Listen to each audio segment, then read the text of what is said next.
ना रुकना है ना थकना है, बस मेहनत करके लक्ष्य को पाना है।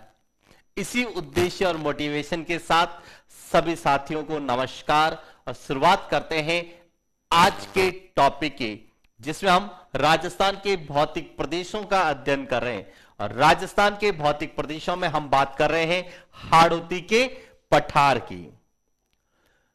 देखिए, हाड़ौती के पठार की पिछले क्लास में हम लोगों ने हाड़ौती के पठार की उत्पत्ति और उसके विस्तार को लेकर विस्तार से अध्ययन किया और वहां किस तरह से प्रश्न पूछे जाते हैं उन पे बात की। और उसी कड़ी में आज हम बात करने वाले हैं हाड़ौती के पठार की क्या क्या विशेषताएं।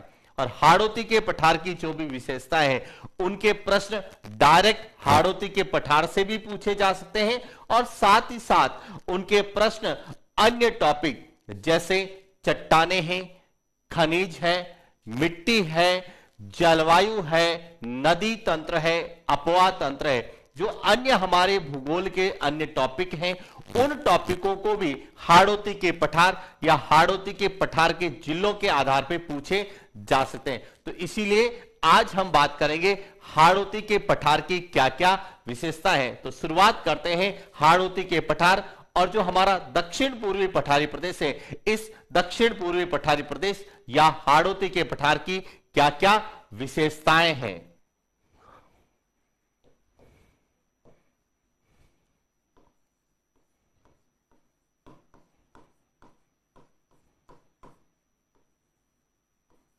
हाड़ौती के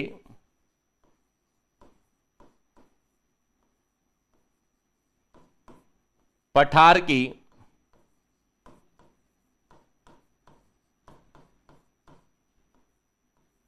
विशेषता। अब देखिए, हाड़ौती के पठार की विशेषताओं की बात करें तो सबसे पहली विशेषता है कि हाड़ौती के पठार की जो है उत्पत्ति किससे हुई थी। हमने पढ़ा है कि क्रिटेशियस काल में ज्वालामुखी क्रिया से निकले लावा के जमाव से हुई। इसका मतलब सबसे पहले जब कभी भी हम किसी भी भौतिक प्रदेश को पढ़े तो पहला प्रश्न विशेषताओं के अंतर्गत पूछा जाता है, वहां पूछा जाता है चट्टाने कौन सी सेल यहां पर पाई जाती है। अब समझना,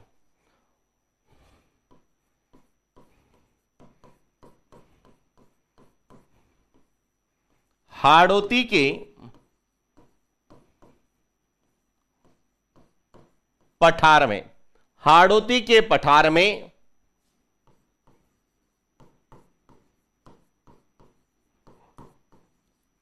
क्रिटेशियस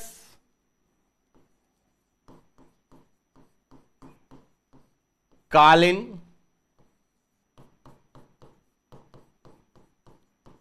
बेसाल्ट चट्टाने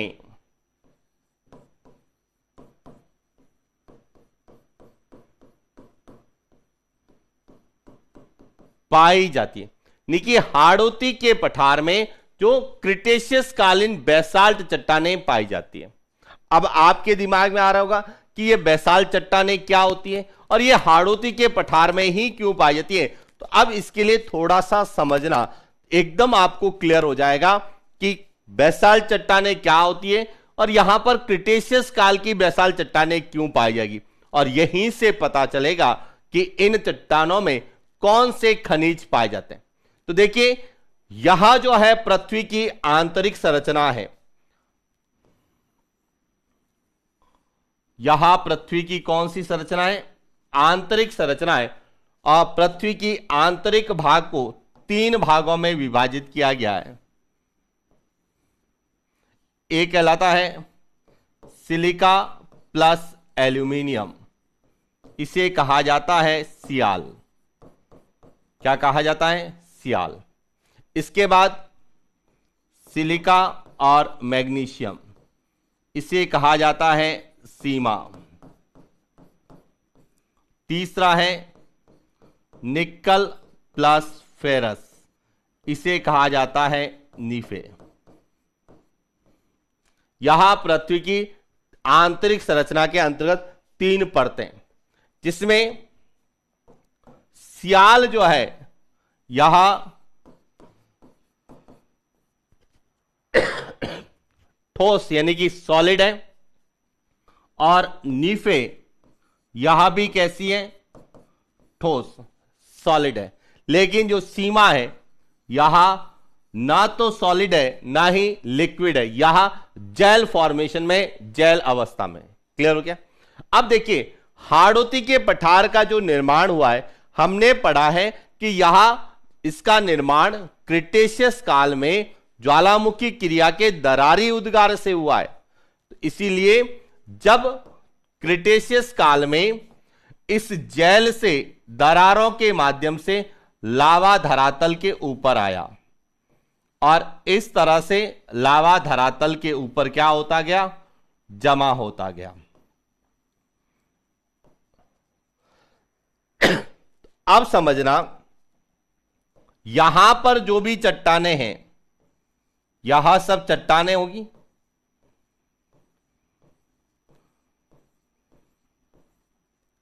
ये सब चट्टानें जो है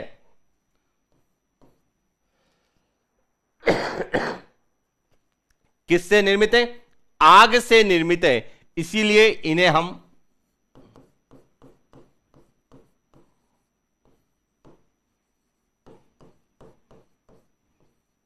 आग्नेय चट्टान, इग्निस रॉक कहते हैं, क्योंकि ज्वालामुखी क्रिया से जो लावा तप्त तरल पदार्थ आया वह आग की तरह था और उसके ठंडा होने से हुआ, इसीलिए यह सब चट्टानें कैसी होगी, आग्नेय।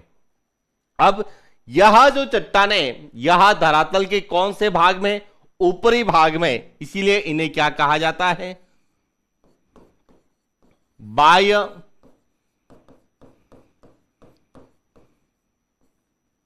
आग्नेय चट्टान।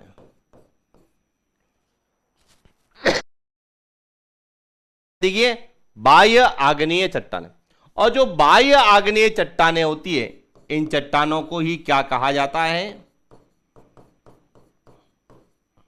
बेसाल्ट चट्टानें कहा जाता है। कैसी चट्टानें कहा जाता है, बेसाल्ट चट्टानें कहा जाता है।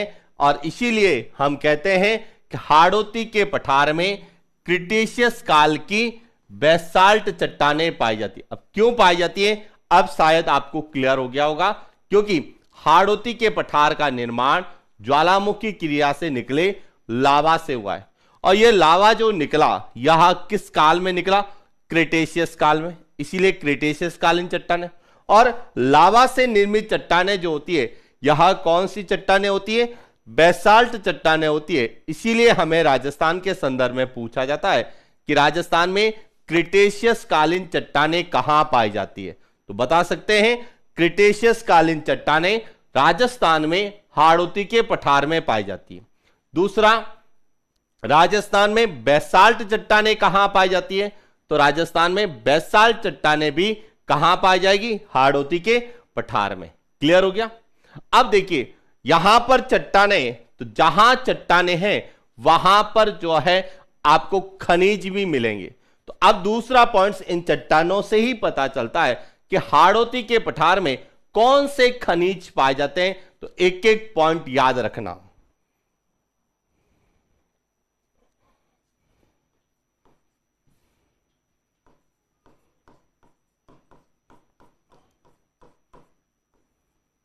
हाड़ौती के पठार में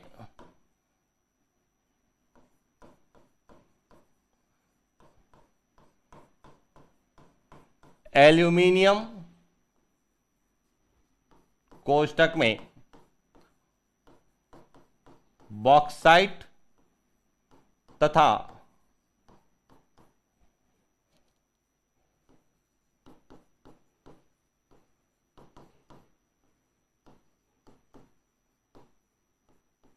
बलुआ पत्थर के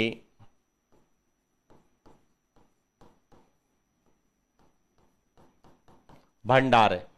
यानी कि हाड़ौती के पठार में कौन से खनिज पाए जाएंगे, एक तो एल्यूमिनियम जिसका अयस्क कौन सा है, बॉक्साइट, और दूसरा क्या पाया जाएगा, बलुआ पत्थर।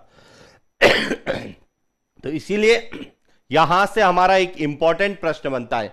क्या पूछा जाता है कि हाल ही में राजस्थान में एल्यूमिनियम या बॉक्साइट के भंडारों की खोज कहां की गई। तो ध्यान रखना, राजस्थान में यदि एल्यूमिनियम या बॉक्साइट को लेकर कोई भी प्रश्न आता है तो वहां कौन सा क्षेत्र होगा, हाड़ौती के पठार में, क्योंकि एल्यूमिनियम या बॉक्साइट यहां बेसाल्ट चट्टानों में पाया जाता है। जो लावा निर्मित चट्टानें हैं उनमें ही एल्यूमिनियम और बॉक्साइट के भंडार है, और इसीलिए राजस्थान में एल्यूमिनियम या बॉक्साइट के भंडारों की खोज कहां की गई है, हाड़ौती के पठार में। और हाड़ौती के पठार में कितने जिले आते हैं, 4, कोटा, बूंदी, बारां और झालावाड़, जिसमें कोटा जिले में जो है इनकी खोज की गई। दूसरा यदि प्रश्न पूछा जाता है बलुआ पत्थर का, कि राजस्थान में बलुआ पत्थर के भंडार वाले जिले कौन से, तो राजस्थान में बलुआ पत्थर के जो भंडार है वहां कहां मिलेंगे, हाड़ौती के पठार में, यानी कि कोटा, बूंदी, बारां और झालावाड़। तो आपको यहां से दो विशेषताएं क्लियर हो गई होगी। एक तो यहां पे यानी हाड़ौती के पठार में कौन सी चट्टानें पाई जाती है, दूसरा हाड़ौती के पठार में कौन से खनिजों के भंडार है।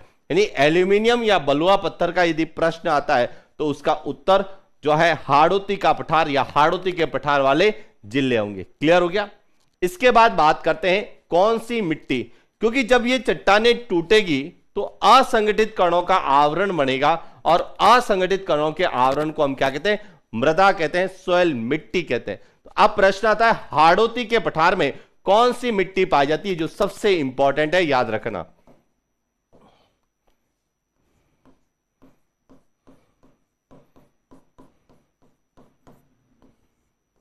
हाड़ौती के पठार में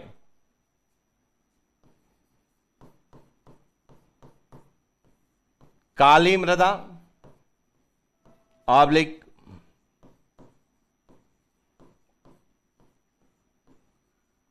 मध्यम काली मृदा ऑब्लिक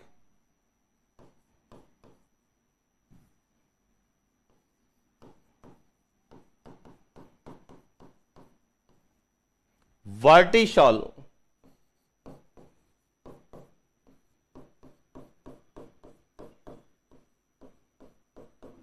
पाई जाती है। यानी कि यदि आपसे पूछा जाए कि हाड़ौती के पठार में कौन सी मिट्टी पाई जाती है, तो ध्यान रखना कौन सी मिट्टी पाई जाएगी, काली मिट्टी, जिसे मध्यम काली मिट्टी या वैज्ञानिक वर्गीकरण में वर्टिसॉल कहते हैं। अब हाड़ौती के पठार में काली मिट्टी क्यों पाई जाएगी, इसका क्या कारण है, तो हम पढ़ते हैं काली मिट्टी का निर्माण, कि काली मिट्टी का निर्माण कैसे होता है। और काली मिट्टी के निर्माण को यदि आपने पढ़ लिया तो आपको यह भी पता चल जाएगा कि हाड़ौती के पठार में काली मिट्टी क्यों पाई जाती है, समझना।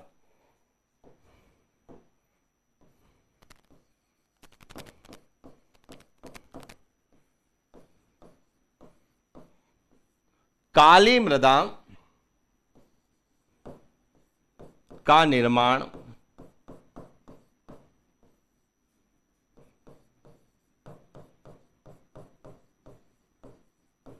ज्वालामुखी क्रिया से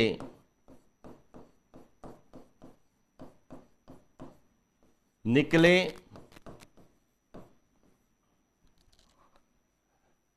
लावा के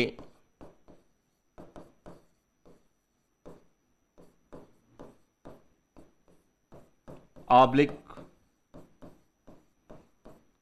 विखंडन से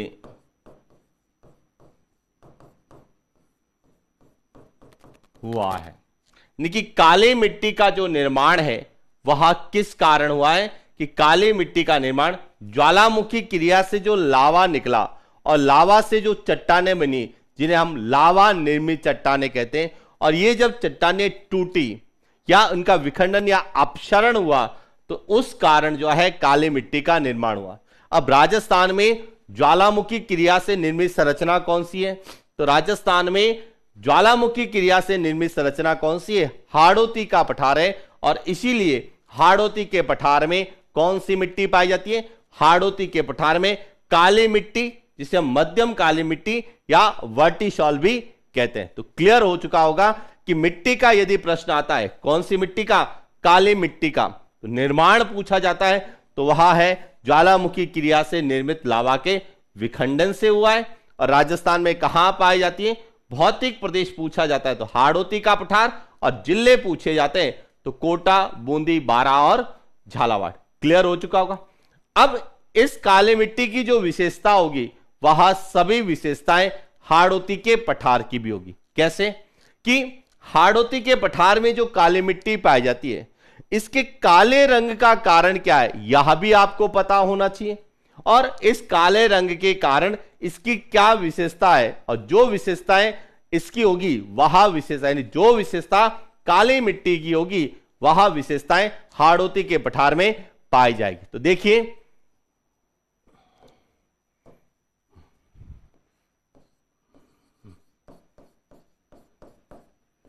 काली मृदा के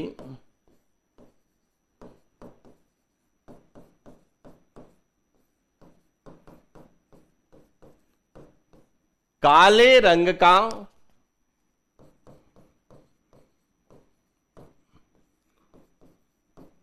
प्रमुख कारण लोहा तथा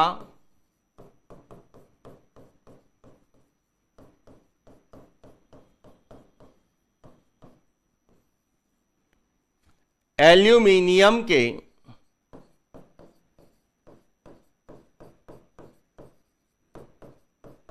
टिटेनोफेरस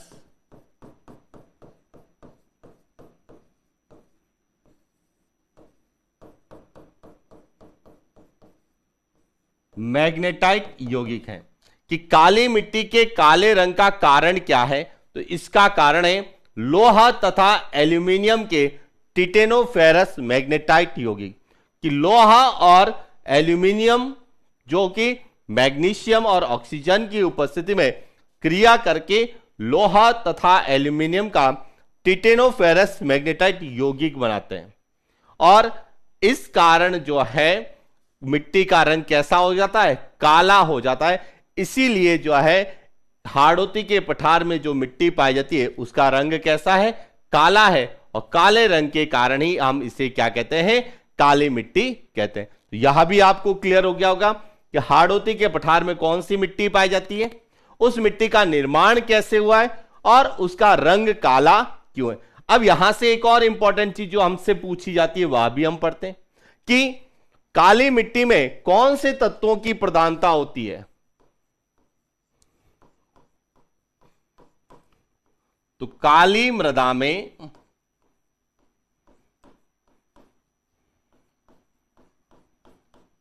लोहा तथा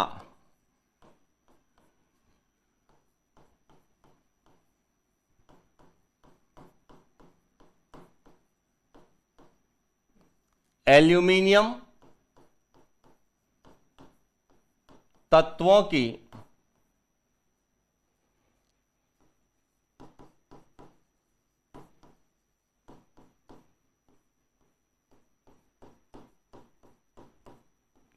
अधिकता होती है। यह भी क्लियर होना चाहिए कि काली मिट्टी में कौन से तत्वों की अधिकता होती है। तो काली मिट्टी में लोहा और एल्यूमिनियम तत्वों की क्या होती है? अधिक होती है। और लोहा और एल्यूमिनियम दोनों ही क्या है? धातु है। तो इसीलिए काली मिट्टी में धातु की एक परत पाई जाती है, और इस परत के कारण ही काली मिट्टी में पानी नीचे नहीं जा पाता, और जिसे हम क्या कहते हैं? जल धारण क्षमता। तो राजस्थान में सर्वाधिक जल धारण क्षमता किस मिट्टी की होती है? काली मिट्टी की होती है। क्यों होती है?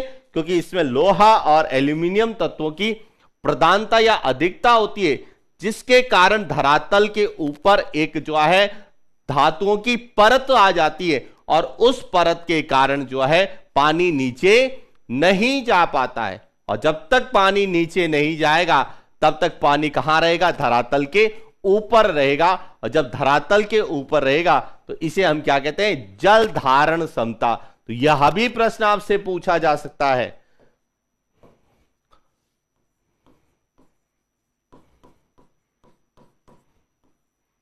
काली मृदा में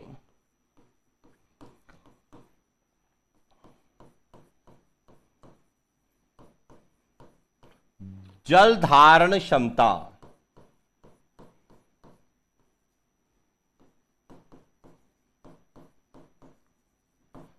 सर्वाधिक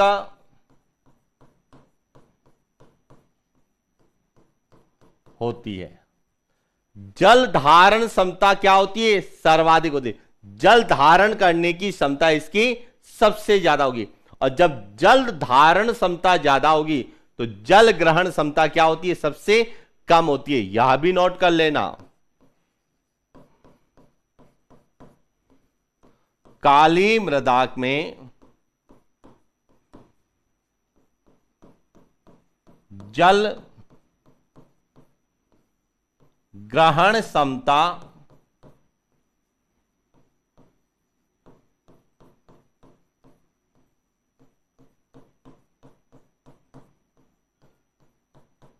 न्यूनतम होती है। दोनों ध्यान रखना, जल धारण क्षमता जिसकी ज्यादा होगी, जल ग्रहण क्षमता उसकी क्या होगी?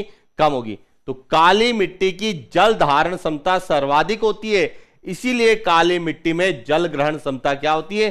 कम होती है। ग्रहण का मतलब है अंदर जाना, और धारण का मतलब है सतह पर रहना। सतह पर ज्यादातर पानी किस मिट्टी में रहेगा? काली मिट्टी में रहेगा, इसीलिए काली मिट्टी में जल ग्रहण क्षमता क्या होगी? ज्यादा होगी। पानी अंदर नहीं जा पाएगा, जिसे हम कहते हैं जल ग्रहण क्षमता सबसे कम होगी।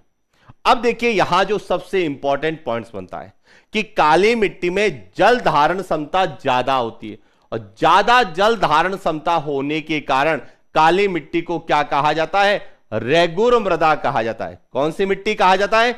रेगुर मृदा कहा जाता है। यह भी नोट कर लीजिए।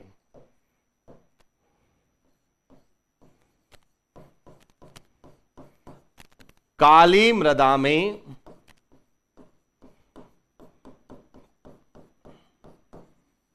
जल धारण क्षमता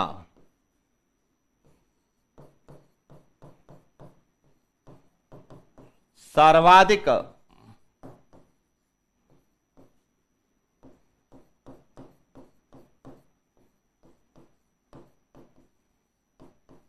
होने के कारण इसे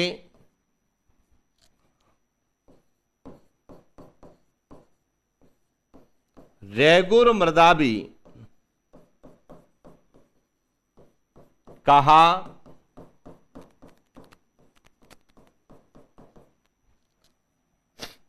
जाता है। यानी कि काली मृदा में जो है जल धारण क्षमता सबसे ज्यादा होती है, और सर्वाधिक जल धारण क्षमता होने के कारण इसे कौन सी मिट्टी कहते हैं? रेगुर मिट्टी कहते हैं। कौन सी कहते हैं? रेगुर मृदा कहते हैं। क्लियर हो गया? अब इंपॉर्टेंट पॉइंट,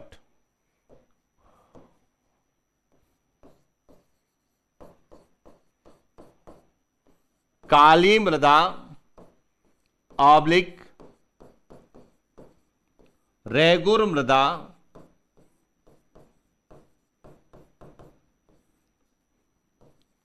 कपास के लिए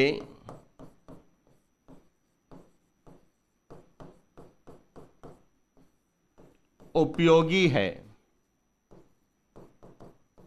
इस कारण इसे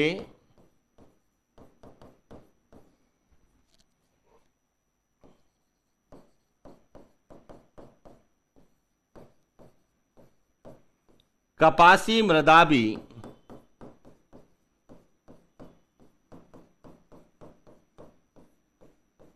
कहा जाता है। तो आपसे पूछा जा सकता है कृषि और फसलों के अंतर्गत कि कपास के लिए कौन सी मिट्टी उपयोगी है? तो ध्यान रखना, काली मिट्टी या रेगुर मृदा उपयोगी है। या फिर यह भी पूछा जा सकता है कि रेगुर मृदा या कपासी मृदा किसका दूसरा नाम है? तो काली मृदा का यह दूसरा नाम है। क्लियर हो गया? तो देखिए हमने हाड़ौती के पठार की मिट्टी को पढ़ा, और उस मिट्टी की जो भी विशेषता है वह सब मिट्टी की विशेषता कहां माई जाएगी? हाड़ौती के पठार में। तो आपसे प्रश्न बन सकता है कि राजस्थान में रेगुर मिट्टी का सर्वाधिक विस्तार कौन से जिलों में? कोटा, बूंदी, बारां, झालावाड़ जिलों में होगा, या भौतिक प्रदेश या भौगोलिक क्षेत्र पूछा जाएगा तो कौन सा होगा? हाड़ौती का पठार होगा। तो यह तो आपको क्लियर हो चुका है। दो चीजें हमें क्लियर हो चुकी है, एक तो हाड़ौती के पठार में कौन सी चट्टानें पाई जाती है, और उन चट्टानों में कौन से खनिज पाए जाते हैं। दूसरा, हाड़ौती के पठार में कौन सी मिट्टी पाई जाती है और उस मिट्टी का निर्माण कैसे हुआ है और उस मिट्टी की क्या क्या विशेषताएं। क्लियर हो गया। इसके बाद बात करते हैं हाड़ौती के पठार में जो है मुख्य नदी या अपवाह तंत्र कौन सा है, यह भी आपसे पता पूछा जा सकता है, ये ध्यान रखना। तो देखिए,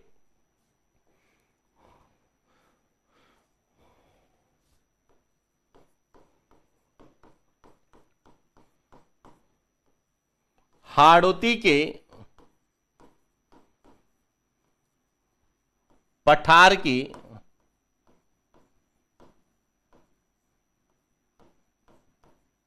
मुख्य नदी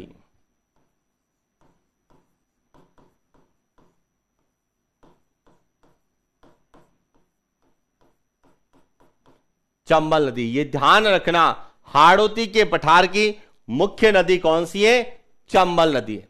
अब चंबल नदी के बारे में जब हम अध्ययन करते हैं तो चंबल नदी जो है इस तरीके से राजस्थान में बहती है।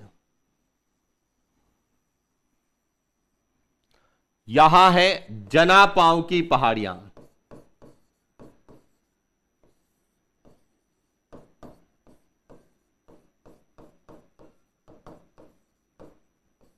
कहां पर है, मध्य प्रदेश से यहां चंबल नदी निकलती है और राजस्थान में कहां से प्रवेश करती है, राजस्थान में यहां प्रवेश करती है चौरासीगढ़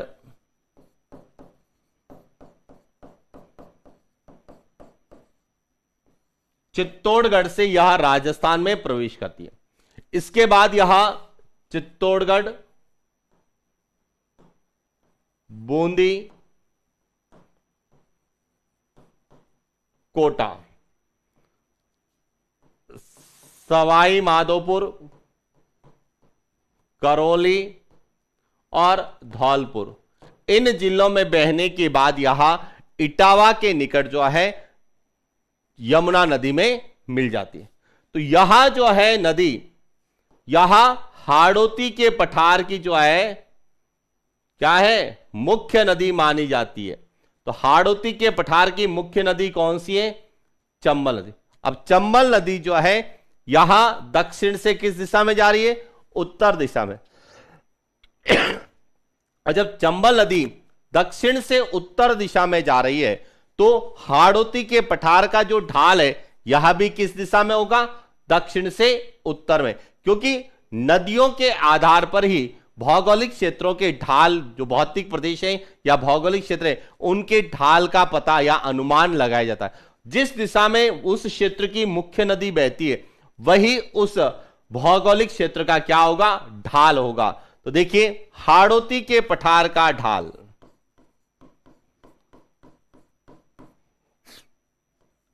हाड़ौती के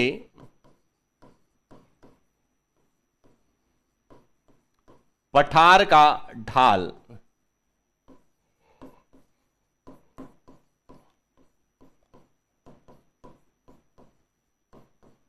दक्षिण से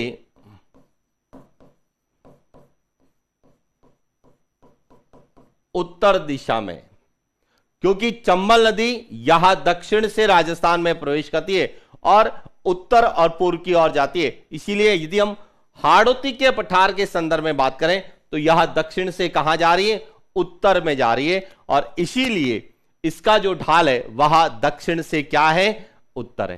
क्लियर हो गया। अब एक और पॉइंट ध्यान रखना यहीं से कि जो चंबल नदी है या चंबल नदी तंत्र, यह राजस्थान का सबसे बड़ा नदी तंत्र है।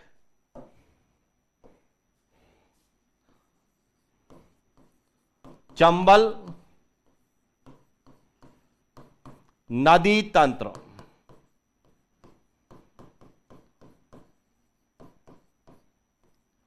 राजस्थान का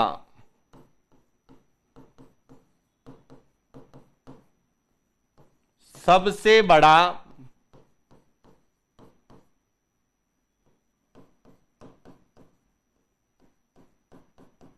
नदी तंत्र है, यानी कि चंबल नदी तंत्र राजस्थान का सबसे बड़ा नदी तंत्र है। अब आप कहेंगे सबसे बड़ा नदी तंत्र चंबल नदी तंत्र कैसे हुआ? सर हमने तो पढ़ा है कि सबसे बड़ा अपवाह तंत्र आंतरिक अपवाह तंत्र है। तो ध्यान रखना, अपवाह तंत्र अलग है, नदी तंत्र अलग है। अपवाह तंत्र में राजस्थान का सबसे बड़ा अपवाह तंत्र आंतरिक प्रवाह तंत्र है, जो राजस्थान के कुल अपवाह तंत्र का लगभग 60% है। नदी तंत्र का अर्थ है कि वह नदी या तंत्र जिसमें नदियों की संख्या ज्यादा है। तो राजस्थान में सबसे ज्यादा नदियां चंबल नदी तंत्र या बंगाल की खाड़ी नदी तंत्र में है। इसीलिए राजस्थान का सबसे बड़ा नदी तंत्र कौन सा है? चंबल नदी तंत्र है। और चंबल नदी तंत्र क्यों है? क्योंकि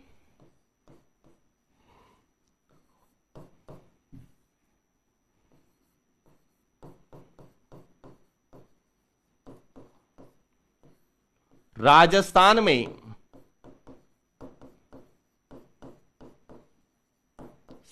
सर्वाधिक नदियां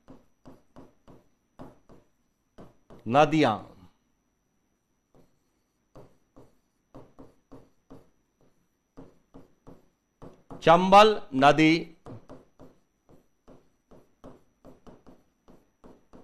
तंत्र में, यानी कि राजस्थान में सर्वाधिक नदियां चंबल नदी तंत्र में, इसीलिए चंबल नदी तंत्र सबसे बड़ा नदी तंत्र है।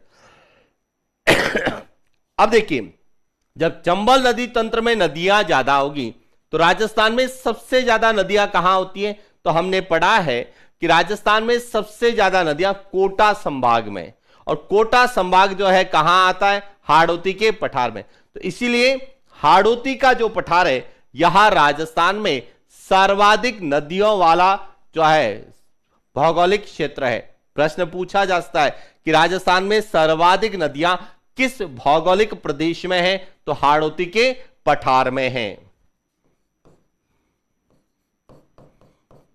राजस्थान में सर्वाधिक नदियां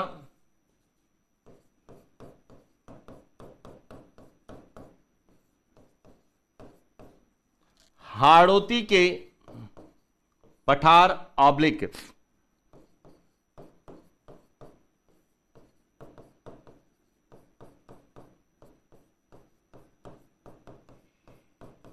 कोटा संभाग में। अब क्यों है समझ में आ गया होगा, क्योंकि हाड़ौती के पठार में चंबल नदी तंत्र है, और चंबल नदी तंत्र राजस्थान का सबसे बड़ा नदी तंत्र है, और इसीलिए हाड़ौती के पठार में सबसे ज्यादा क्या है? नदियां हैं।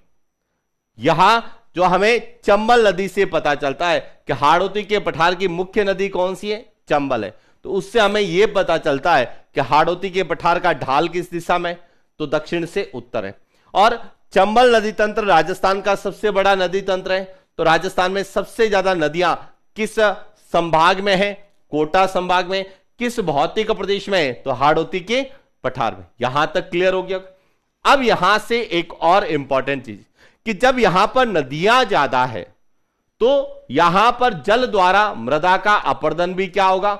ज्यादा होगा। यह प्रश्न पूछा भी गया है कि राजस्थान में सर्वाधिक जलीय अपरदन से प्रभावित क्षेत्र कौन सा है? तो उसमें चंबल बेसिन पूछा जाता है, क्योंकि चंबल नदी के आसपास का है। और यदि भौगोलिक क्षेत्र पूछा जाएगा तो कौन सा होगा? हाड़ौती का पठार। अब समझना कैसे।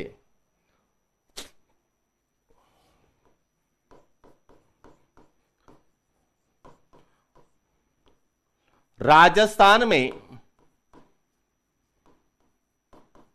सर्वाधिक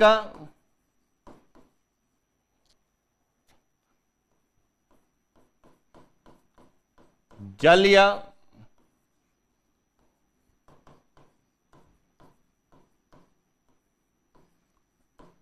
अपरदन की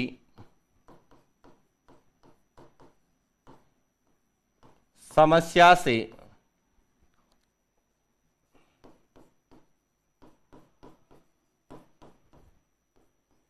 प्रभावित क्षेत्र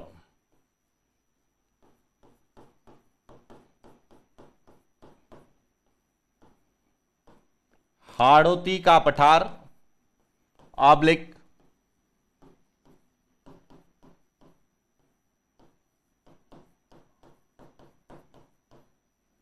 चंबल बेसिन। कि राजस्थान में सर्वाधिक जलीय अपरदन की समस्या से प्रभावित क्षेत्र कौन सा है? तो हाड़ौती का पठार है। क्यों है? क्योंकि हाड़ौती के पठार में नदियां ज्यादा है। जब नदियां ज्यादा है और उसमें भी चंबल नदी जो 12 नदी है, तो यह अपने साथ जो है जल के द्वारा मिट्टी का कटाव करती है, मिट्टी का अपरदन करती है, और जल द्वारा जो मिट्टी का अपरदन होता है उसे हम जलीय अपरदन कहते हैं, वाटर इरोजन कहते हैं। तो उसके कारण जो है सबसे ज्यादा जलीय अपरदन की समस्या से प्रभावित क्षेत्र कौन सा है? तो राजस्थान में जो है हाड़ौती का पठार है। अब यहां समझना कि राजस्थान में कितने प्रकार का अपरदन होता है, क्योंकि मृदा जो है कई बार तो हमें डायरेक्ट पूछी जाएगी, कई बार इनडायरेक्ट पूछी जाएगी। तो अब हम यहां पर कुछ चीजें राजस्थान के संदर्भ में उन पॉइंट्स पर बात करते हैं जो हमें यहां से पूछे जाने की संभावना है। कैसे?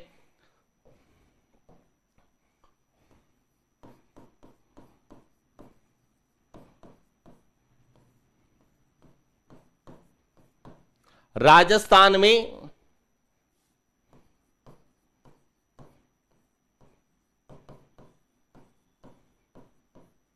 मृदा अपरदन, राजस्थान में जो मृदा अपरदन है मुख्य रूप से 2 प्रकार से होता है। एक होता है वायु द्वारा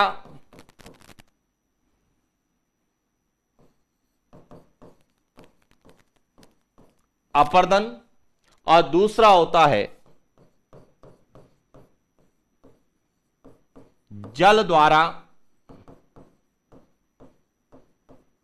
अपरदन। अब जो जल द्वारा जो अपरदन होता है यह 2 प्रकार से होता है। एक होता है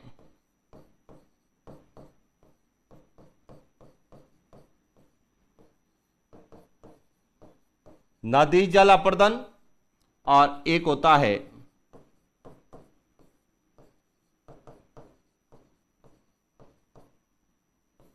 चादरी अपरदन। तो अब राजस्थान में जो मृदा अपरदन होता है यह 2 प्रकार से होता है, एक वायु द्वारा और एक जल द्वारा। अब देखिए वायु द्वारा जो अपरदन है यह सबसे ज्यादा होता है पश्चिमी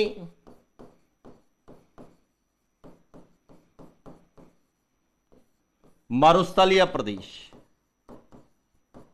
और जिला पूछा जाता है तो कौन सा है? कि राजस्थान में जो है वायु द्वारा सबसे ज्यादा अपरदन कहां होता है? पश्चिमी मरुस्थलीय प्रदेश जैसलमेर में होता है। अब देखिए जल द्वारा जो अपरदन है 2 प्रकार से होता है, नदी जल अपरदन। अब जब नदियां ज्यादा होगी तो वहां पर जलीय अपरदन ज्यादा होगा। तो नदी जल जो अपरदन है यह सबसे ज्यादा होता है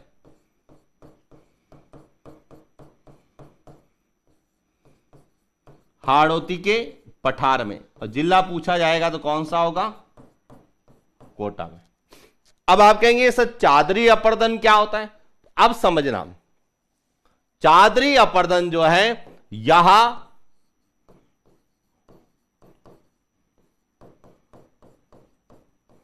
वर्षा जल के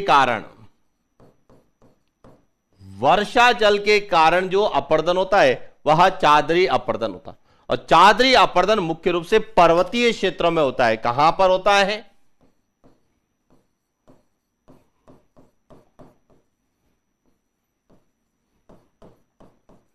पर्वतीय क्षेत्रों में। और यदि हम राजस्थान में बात करें तो ऊंचे पर्वतीय क्षेत्र कहां मिलेंगे आपको?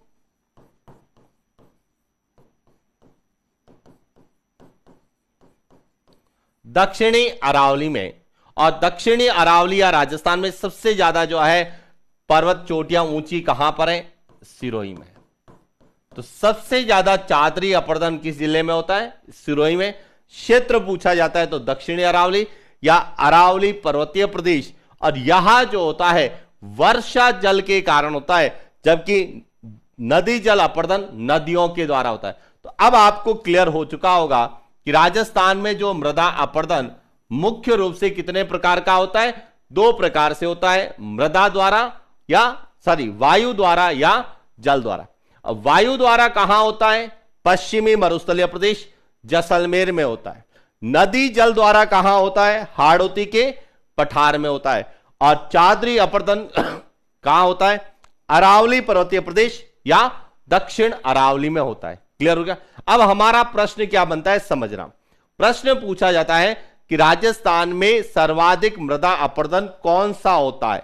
तो देखिए, राजस्थान का सबसे बड़ा भौतिक प्रदेश कौन सा है? पश्चिमी मरुस्थलीय प्रदेश। तो राजस्थान में सर्वाधिक मृदा अपर्दन, राजस्थान में सर्वाधिक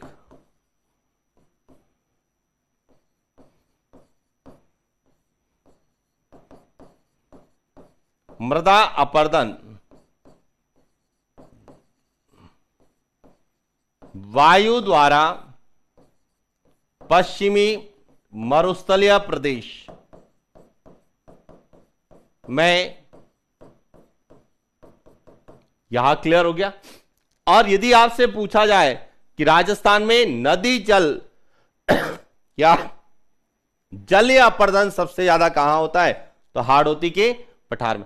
और यदि चादरी अपर्दन पूछा जाए कि वर्षा जल के कारण जब पर्वतों के ऊपरी परत पर वर्षा जल आता है तो वह तेज गति से बहता है, तो उससे पर्वतों की ऊपरी परत जो है वह हट जाती है, जिसे हम चादरी अपर्दन या सीट इरोजन कहते हैं। और चादरी अपर्दन पर्वतीय क्षेत्र में जहां ऊंचाई ज्यादा होती है और बारिश भी ज्यादा होती है, तो राजस्थान में दक्षिण अरावली का जो क्षेत्र है वहां पर ऊंचाई ज्यादा होने के कारण, और सबसे ज्यादा ऊंचाई कहां पर है? हम सिरोही में पढ़ते हैं, इसीलिए चादरी अपर्दन जो है सिरोही और उनके आसपास के जिलों में सबसे ज्यादा होती। तो यह भी आपको क्लियर हो चुका होगा कि यहां पर नदियां ज्यादा हैं, तो नदियां ज्यादा होने के कारण जो है यहां पर अपर्दन की समस्या है। तो हाड़ौती के पठार में कौन सा अपर्दन ज्यादा है? जलीय अपर्दन, नदी जलीय अपर्दन सबसे ज्यादा है। क्लियर हो गया? इसके बाद बात करें हाड़ौती के पठार की और क्या विशेषता है। तो देखिए, यहां पर नदियां ज्यादा है, इसीलिए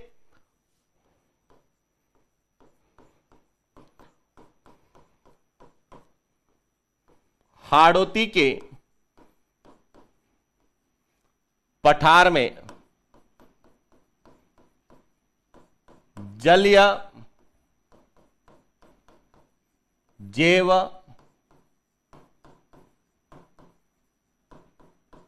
विविधता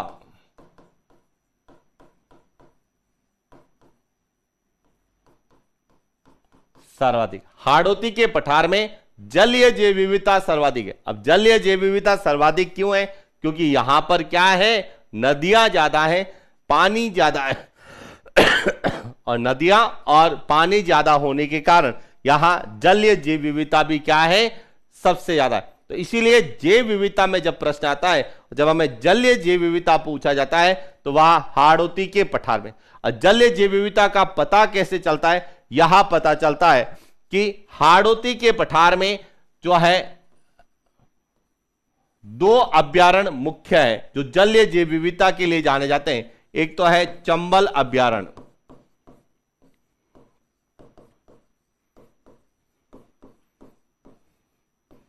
चंबल अभ्यारण्य यहां कोटा में है, और यहां मगरमच्छ और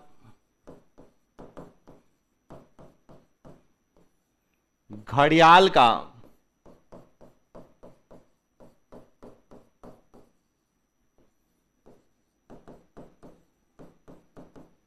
प्राकृतिक आवास है। दूसरा है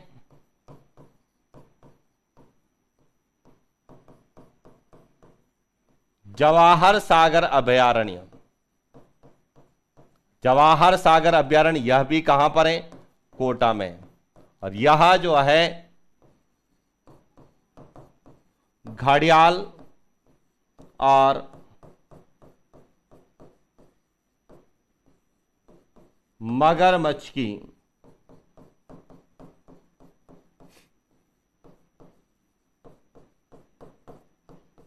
प्रजनन स्थली है। तो घड़ियाल और मगरमच्छ की प्रजनन स्थली कौन सी है? तो वहां जवाहर सागर है। और घड़ियाल और मगरमच्छ का प्राकृतिक आवास कौन सा है, तो वह चंबल अभ्यारण्य है। और इसीलिए हाड़ौती के पठार में जलीय जैव विविधता सबसे ज्यादा है। और यदि हम विशेषता की बात करें तो चंबल अभ्यारण्य जो है इसमें गांगेय डॉल्फिन, जिसे हम कहते हैं राष्ट्रीय जलीय जीव, चंबल अभ्यारण्य में राष्ट्रीय जलीय जीव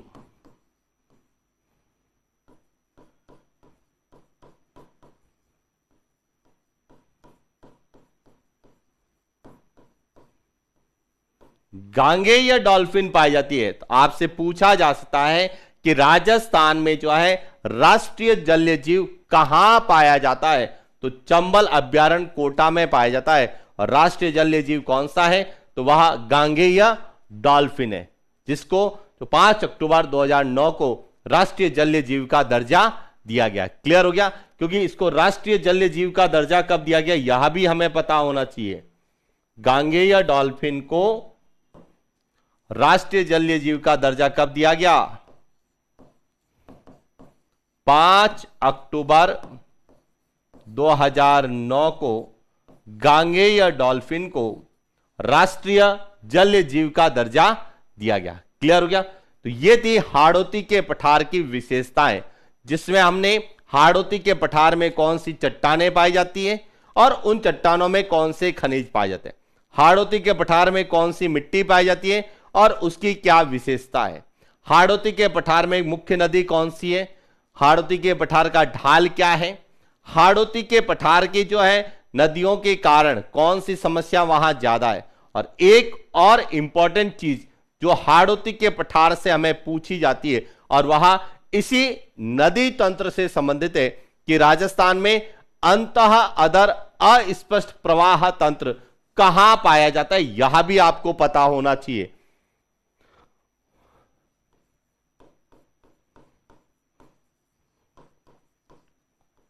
राजस्थान में अंतः अधर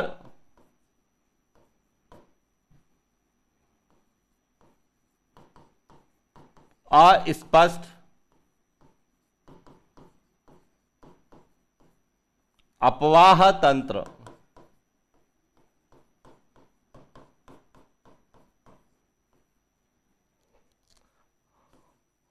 हाड़ौती के पठार ऑब्लिक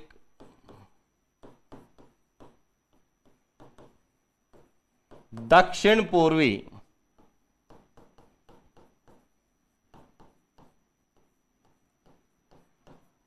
राजस्थान में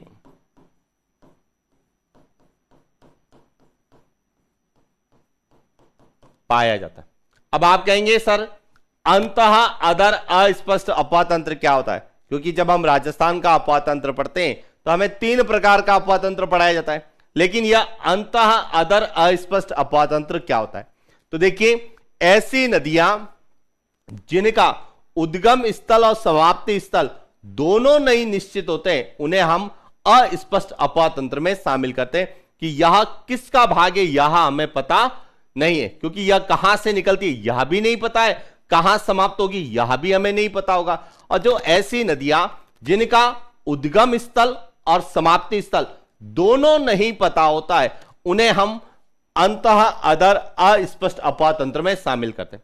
और यह अपवाह तंत्र वहां पाया जाता है जहां नदियों की संख्या क्या होती है, ज्यादा होती है। और राजस्थान में सबसे ज्यादा नदियां हाड़ौती के पठार में हैं, इसीलिए राजस्थान में अंतः अधर अस्पष्ट प्रवाह तंत्र कहां पाया जाता है, हाड़ौती के पठार में पाया जाता है। और ये कई बार एग्जाम में पूछा गया है। तो क्लियर हो चुका है, हमने 3 चीजें हाड़ौती के पठार की विशेषताओं के अंतर्गत बात की, चट्टानों की बात की, इसके साथ हमने मिट्टी की बात की और साथ ही साथ वहां की नदी तंत्र के बारे में बात की और नदी तंत्र की विशेषताओं के बारे में बात की।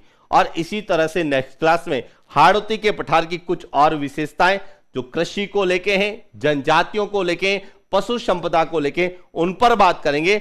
और साथ ही साथ हम लोग जो है हाड़ौती के पठार के वर्गीकरण का भी जो है हम अध्ययन करेंगे। तो आज के लिए इतना ही, मिलते हैं अगली क्लास। Thank you.